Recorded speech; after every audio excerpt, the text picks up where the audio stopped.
اوكي يا جماعه، دلوقتي حرف الاس قلنا لما يجي في اخر الكلمه بيختلف النطق بتاعه على حسب اخر حرف في الكلمه. احنا خدنا في الارتكلز اللي هو النكره والمعرفه ان احنا نحطها على حسب اول حرف في الكلمه، انما حرف الاس بيجي في اخر الكلمه. احنا بنعمل النطق بتاعه على حسب اخر حرف في الكلمه. مثلا لو اخر حرف في الكلمه اس، لو اخر حرف في الكلمه اس هينطق از، زي اي زد كده از. من ازاي؟ زي كلمه مس افتح مسز، ما انطقهاش مسز، منطقه مسز. تمام. كلمه زي كلمه كوز، دي لوحدها سبب، دي معناها سبب. شايفين الاس في الاخر بتنطق ازاي؟ كوز، مش كوز يعني كوتيشن. لو انا حاطط حاجه بين قوسين ده بين تو كوتيشنز. بس كلمه كوز لوحدها بتنطق زد، الاس بتنطق زد فيها كوز. فلما تيجي تحط لها الاس في الاخر بتنطق برضه از. عارفين لما تفتح كده صابونه، تفتح الشيبسي الازاز ده از كده، كوزز ولا كده مع بعض يا جماعه؟ كوزز. اوكي. لو اخر الكلمه برضه سي اتش زي كلمه واتش يشاهد. احنا عندنا سي يلا واتش يشاهد، ايه الفرق بين الاثنين؟ سي دي واتش دي بتتفرج على التلفزيون مثلا، بتتفرج انا بتفرج لمده طويله. لما كلمه سي سي نعم يرى اي شيء يعني حاجه كده عدت قدام، انت عدت قدامي شفت سي. انما واتش من غير يشاهد. اوكي. لو الحرف الاخير بتنطق جي بتنطق جي بتنطق جيم في الانجليش كله، ما عدا لو جيب عليه حرف الاي وحرف الواي. زي مثلا كلمه جيم جي اي ام، فالجي اتنطقت جي ما اتنطقتش جيم. كلمه ايجيبت اللي هي مصر، الجي اتنطقت فيها جي عشان بعديها واي، واي ايجيبت. كلمه زي كلمه جينيس اللي هي كلمه عبقري، معناها عبقري، جي اي ان، فالجي بنجيب عليها ايه؟ بنبدا جي، بس مش جميع كلمات.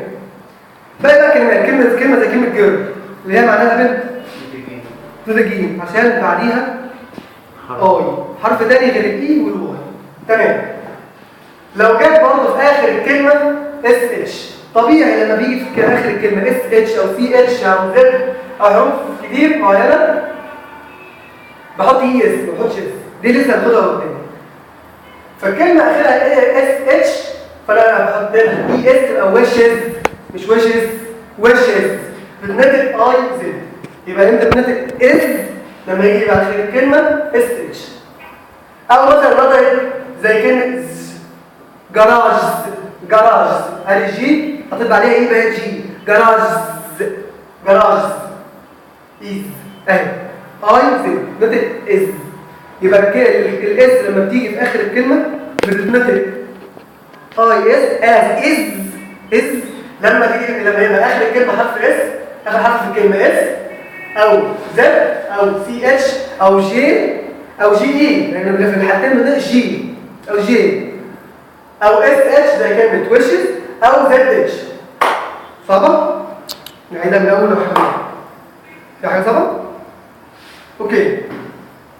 بتنطق بقى اس امتى؟ لو في اخر الكلمه اخر حرف فيها بي، يعني مثلا ما تبقاش ستوبز، لا تبقى ستوبز.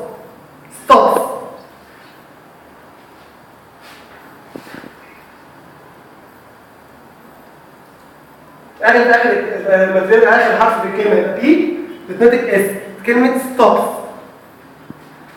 اخر حرف في الكلمه حرف ايه؟ تتنطق اس لوكس، مش لوكس ولا لوكز، لا لوكس. اخر حرف في الكلمه حرف تي يبقى كاس نطق اس، ما بتنطقش زي الجي اتش بتنطق اف.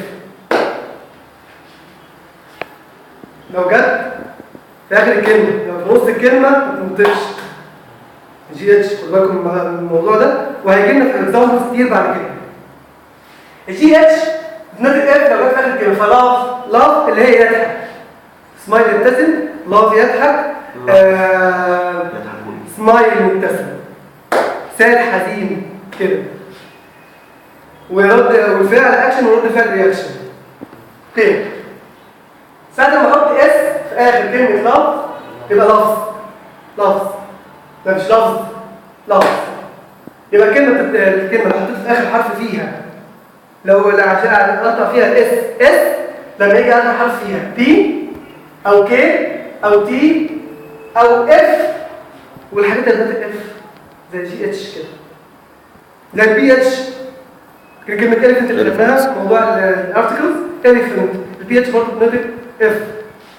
اوكي، اما موضوع ان هي بنطق زد في باقي الحروف، يعتبر في باقي الحروف، يعني يعتبر في باقي الحروف بس الكسر منها دول لما نيجي نحفظ. لو كان اخر حرف بي describe يصف او يوصف، describe هتطلع لي ايه زي describes، describes مش describes. زي دي مثلا نقول مسز says، هنا says، هنا describes على طول، مش تيز. اوكي، لو كان اخر حرف فيها جي وبنطق جيم، انا هنا جبتها لكم دي ان هو حرف جي وكتبت كلمه جي عشان هو ساعتها ورا ايه؟ بنطق جي، كان ورا ايه؟ انما هنا كان وراه اي او وار، انما هنا حرف جي بنطق جيم. بيجز، بيجز، بيجز اهي، مش بيجز، بيجز. باجز برضه، باجز اللي هي شنط، بيجز اللي هي خنازير، بيج معناها خنزير، بيجز معناها خنازير. لو الكلمه اخر حرف فيها كان دي، لما اجي احط له اس بالنطق زد، زي كلمه وورز، وورز، وفي بعض الناس بتنطقها ويرز، زي وورك، في بعض الناس برضه بتنطقها ويرز، ويرك، هي وورد او ويرز. تمام، لو كان اخر حرفين تي اتش اللي هم بنطقوا ث او ذا، ث او ذا، لازم تعرف الفرق بين البروفيشنال واللي هو حافظ مش فاهم. ماشي، لو كان اخر حرف تي اتش اللي هو زي كلمه تاف او بوس، تاف او بوث، مش هيجي بعد اس، مش هيجي بعد اس، مش هنحط اي خالص من بوث. عشان مش هيجي، يا اما كلمه عشان بوس دي اصلا مثنى. اللي هو نصب، ليه؟ زي نصبه كده، بوث. اوكي، لو حطيت في، لو كان اخر حرف في الكلمه في يبقى لفظ، هتنطق برضه اس نطق زد، زي كلمه لفظ. اوكي، زي كلمه جلوفز، جلوفز اللي لو حطيت جي هنا اول الكلمه يبقى جلوفز اللي هي جوانتي او قفازات، هي الفرده الواحده جلوف، جوانتي او جلوفز. عشان انا قلت لكم ان معظم الجلوف الهدوم الملابس بيتعاملوا مع بنات الجامعه، زي ساندوز كده اللي خدناه من شويه عشان عدستين بيتعاملوا مع بنات الجامعه. طب ماشي، معنى ان تعمل مع بنات الجامعه صح، يبقى احط لها حياه ولا ايه؟ بتهز راسك ليه؟ احط لها حياه ولا ايه؟